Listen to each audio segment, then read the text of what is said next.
नमस्कार दोस्तों, स्वागत है आप सभी का एक बार फिर से आपके अपने YouTube channel study with R K ma'am पर।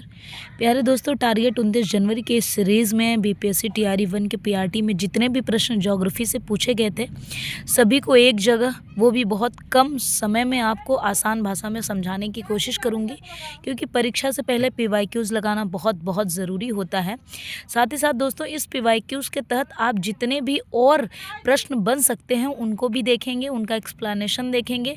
प्रश्न कहाँ से पूछे गए हैं आप इसका भी प्रूफ देखते चलोगे। साथ ही साथ प्रश्न कहाँ से बन सकते हैं इसको भी आप इसी वीडियो में पढ़ेंगे। तो इससे पहले वीडियो की शुरुआत करें। अगर आप चैनल पर नए हैं तो सबसे पहले चैनल को सब्सक्राइब कर लें, बेल आइकन को दबा कर रखें ताकि आने वाली सभी वीडियोज़ के अपडेट आपको समय पर मिलते रहें।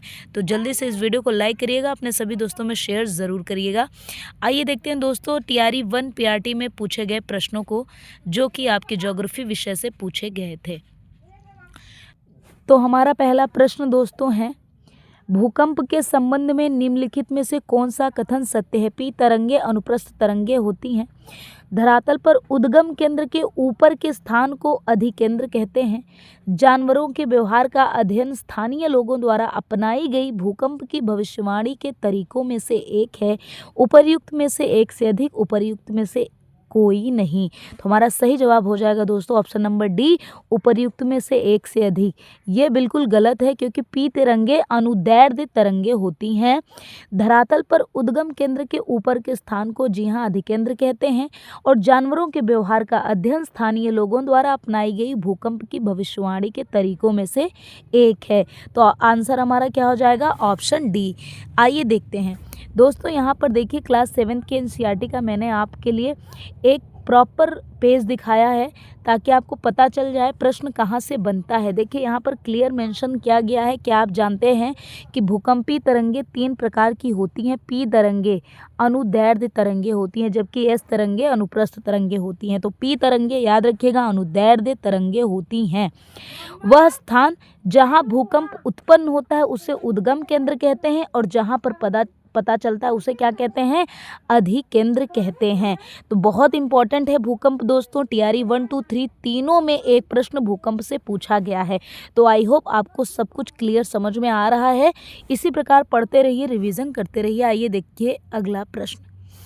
क्वेश्चन नंबर 2 हमारे लिए ये 2 होगा, हालांकि ये ऑफिशियल पेपर में 52 नंबर का प्रश्न है कि निम्नलिखित में से कौन सा कथन उत्तरी अमेरिका महाद्वीप के लेक सुपीरियर के संबंध में सत्य है? सुपीरियर लेक विश्व की प्रमुख झीलों के बारे में प्रश्न यहाँ से बना है। तो विश्व के झीलों के बारे में आपको एक बार देख लेना है। यह विश्व का खारे जल का सबसे बड़ा झील है। खारे जल का बिल्कुल नहीं, यह गलत हो जाएगा। यह कनाडा और यूएसए के मध्य भौगोलिक सीमा बनाती है। बिल्कुल सही। सही जवाब ऑप्शन बी हो जाएगा दोस्तों। सुपीरियर झील मीठे पानी का झील है, जो क्षेत्रफल के दृष्टिकोण से विश्व का सबसे बड़ा मीठे पानी का झील है। याद रखिएगा ये कहाँ पर है? ये अमेरिका महाद्वीप में है, जो यूएसए और कनाडा के मध्य भौगोलिक सीमा बनाती है। तो ऑप्शन नंबर बी हमारा राइट आंसर हो जाएगा। आइए देखते हैं अगला प्रश्न।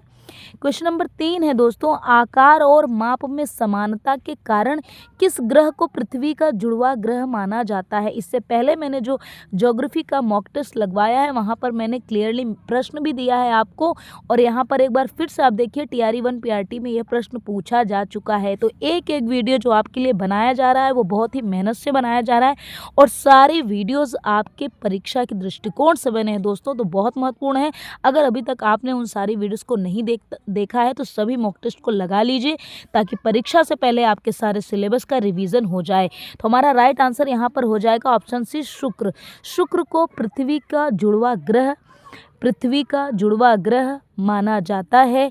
इसे भोर का तारा या संध्या का तारा भी कहा जाता है। ठीक है, आइए देखते हैं अगला प्रश्न। निम्नलिखित में से कौन सा देश अमेजन नदी बेसिन का एक हिस्सा है? विश्व के सबसे बड़ी नदी बेसिन। देखिए प्रमुख नदियां, झीलें, ये बहुत इंपॉर्टेंट टॉपिक है ज्योग्राफी के दृष्टिकोण से, पीआरटी और जूनियर दोनों के लिए। तो देखिए यहाँ पर प्रश्न भी पूछा जा चुका है पीआरटी 1 में कि अमेजन नदी बेसिन का हिस्सा है अर्जेंटीना, चिली, वेनेजुएला। उपर्युक्त में से एक से अधिक, ऑप्शन ई उपर्युक्त में से कोई नहीं। तो हमारा राइट आंसर जानने से पहले दोस्तों आइए मैं आपको दिखा दूं अमेज़न नदी बेसिन के बारे में, ताकि आने वाली परीक्षा में अब आपसे कोई गलती ना हो। ये देखिए, ये एनसीईआरटी का आपके पास एक पेज मैं आपको दिखा रही हूँ, जहाँ से ये प्रश्न पूछा गया था, अमेज़न बेसिन में जीवन। यहाँ पर आप देखिए दोस्तों, अमेज़न नदी में बहुत सारी सहायक नदियाँ मिलकर अमेज़न बेसिन का निर्माण करती हैं। यह नदी बेसिन ब्राज़ील के कुछ भागों यह नदी बेसिन ब्राज़ील के कुछ भागों, पेरू के कुछ भागों, बोलीविया, इक्वाडोर, कोलंबिया तथा वेनेजुएला के छोटे भाग से अपवाहित होती है।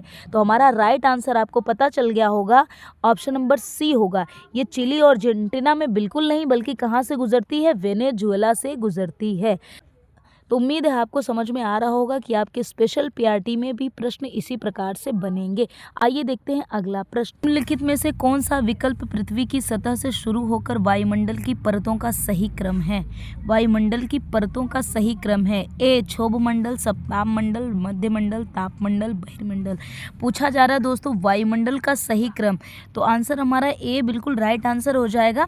ट्रिक एक मैंने आपके लिए यहाँ पर दिया है, ताकि आप आने वाली परीक्षा में किसी भी प्रकार की कोई चूक ना करें। याद रखिए, the smart man travels everywhere, the smart man travels everywhere, the smart man travels everywhere. The से हो जाएगा आपका टी, ये वाला जो पहला टी है, इससे हो जाएगा आपका ट्रोपोस्फेयर, एस से होगा स्ट्रेटोस्फेयर, मीजोस्फेयर एंड आपका थर्मोस्फेयर, एंड लास्ट में आपका हो जाएगा एक्सोस्फेयर, बहिर्मंडल।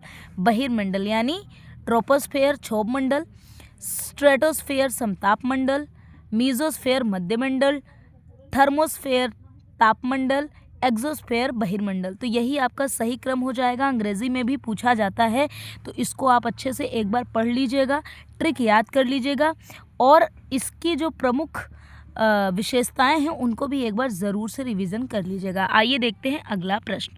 तो दोस्तों क्वेश्चन नंबर 6 है, स्थानांतरणशील कृषि के स्थानीय नाम और संबंधित देश का सही युग्म क्या है? देखो, स्थानांतरणशील जो कृषि होती है फ्रेंड्स, ये बहुत इंपॉर्टेंट है, इससे ज़रूर प्रश्न पूछे जाएंगे। तो chena Bangladesh, milpa Rhodesia, Ladakh Malaysia, उपर्युक्त में से एक से अधिक, उपर्युक्त में से कोई नहीं। तो जो हमारे उत्तर पूर्वी भारत में जो स्थानांतरणशील कृषि होती है उसे झूमिंग कृषि कहते हैं, झूम खेती कहते हैं। उसी प्रकार विश्व में इसके अलग अलग नाम क्या हैं? यह प्रश्न आपके टीआरई 1 में पूछा गया था। तो राइट आंसर हो जाएगा आपका लद्दाख मलेशिया, जो कि एनसीईआरटी से पूछा गया है। तो आइए कुछ महत्वपूर्ण जो स्थानांतरण कृषि हैं उनके नाम यहाँ पर देख लेते हैं। दोस्तों यहाँ पर देखिए, झूमिंग कृषि, झूमिंग कृषि उत्तर पूर्वी भारत में कहा जाता है, मिल्पा मैक्सिको में, रोका ब्राज़ील में, रोका ब्राज़ील में, लद्दाख मलेशिया में। तो ये तो बहुत ही इंपॉर्टेंट है, इनको आपको अच्छे से पढ़ लेना है। झूमिंग उत्तर पूर्वी भारत, मिल्पा मैक्सिको, रोका ब्राज़ील, लद्दाख मलेशिया। प्रश्न यहीं से पूछा भी गया था। आइए देखते हैं अगला प्रश्न। क्वेश्चन नंबर 7 है, यदि ग्रीनविच में दोपहर के 12 बजे हैं तो ग्रीनविच के 30 डिग्री पूर्व में क्या समय होगा? ऑप्शन ए दोपहर के 2 बजे, ऑप्शन बी दोपहर के 1 बजे, सुबह 10 बजे, उपर्युक्त में से एक से अधिक, उपर्युक्त में से कोई नहीं। तो हमारा राइट आंसर क्या हो जाएगा? दोपहर के 2 बजे। कैसे? ये देशांतर से सवाल पूछा गया है दोस्तों। तो जो 1 डिग्री देशांतर होता है उसका मतलब होता है 4 मिनट, 4 मिनट। तो 30 डिग्री अगर देशांतर है तो इसका गुणा 4 से कर देंगे तो कितना हो जाएगा? 120 मिनट। 120 मिनट बराबर 2 घंटे। तो 12 में 2 घंटे अगर आप जोड़ देंगे तो आंसर क्या आ जाएगा आपका?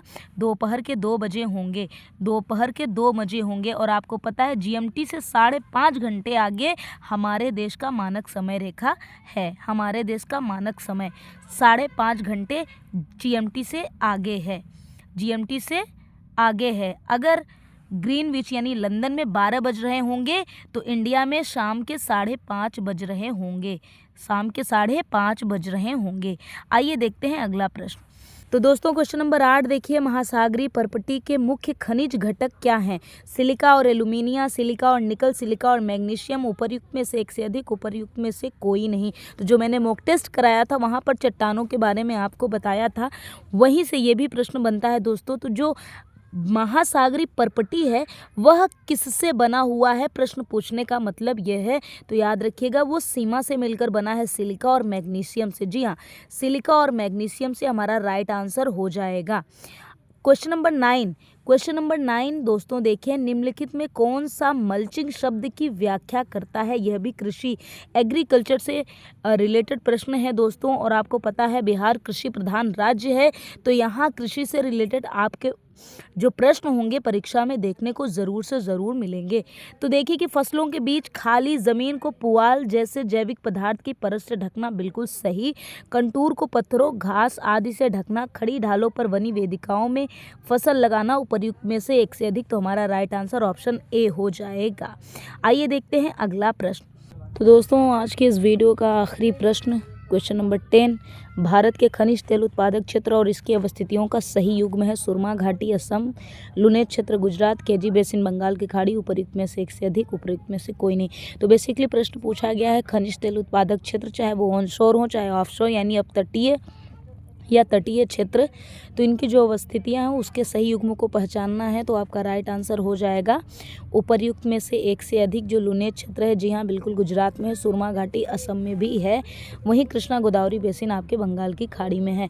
तो दोस्तों ये थे आज के कुल 10 प्रश्न जो कि टीआरई 1 में ज्योग्राफी से पूछे गए थे। इन्वायरमेंट का मैंने इसमें नहीं लिया है, मेरी कोशिश है टीआरई 1 का हो गया, अब टीआरई 2 का ज्योग्राफी का और टीआरई 3 का ज्योग्राफी का वीडियो प्लस इन्वायरमेंट का एक अलग से टीआरई 1, 2, 3 का कंपाइल करके आपके सामने ले आऊँ। तो मेरे आपको ये वीडियो अच्छी लगी होगी तो ज़्यादा से ज़्यादा लाइक करिएगा, शेयर करिएगा, और अगर चैनल पर नए हैं तो चैनल को सब्सक्राइब ज़रूर करिएगा। तो मिलते हैं अगली वीडियो में, तब तक के लिए धन्यवाद। जय हिंद। पढ़ाई करते रहिए और सिलेक्शन लेकर आइएगा।